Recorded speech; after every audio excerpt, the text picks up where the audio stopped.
Here we've got a product of x sine 2x inside of our integrand, and with this integral that's typically indicative of a integration by parts problem, because we've got a product that's two things multiplied against one another inside of the integral. We'll go ahead and start by letting u equaling x, which of course lets du equal dx, and then dv will let equal sine 2x.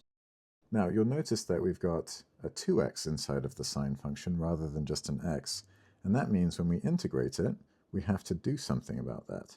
And so we'll integrate sine 2x and we'll get negative cosine 2x, but to remedy the situation of the chain rule, we'll go ahead and pop a 2 on the bottom there. And so now that we've got our legend set up, we're ready to do the rest of integration by parts. We'll go across first and then down over.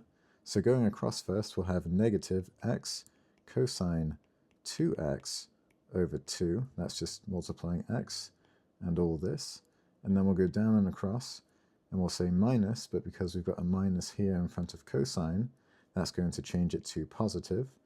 We've got a 2 on the bottom there, so we'll stick that out, plus 1/2 the integral of cosine 2x dx.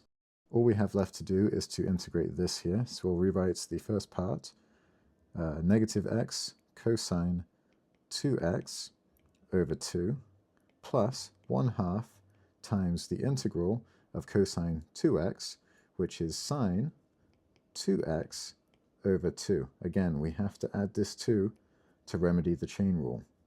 And then we'll add a plus c at the end because we're dealing with an indefinite integral. There are no bounds, therefore we need to add a constant at the end. All that's left to do now is to finish it up and simplify.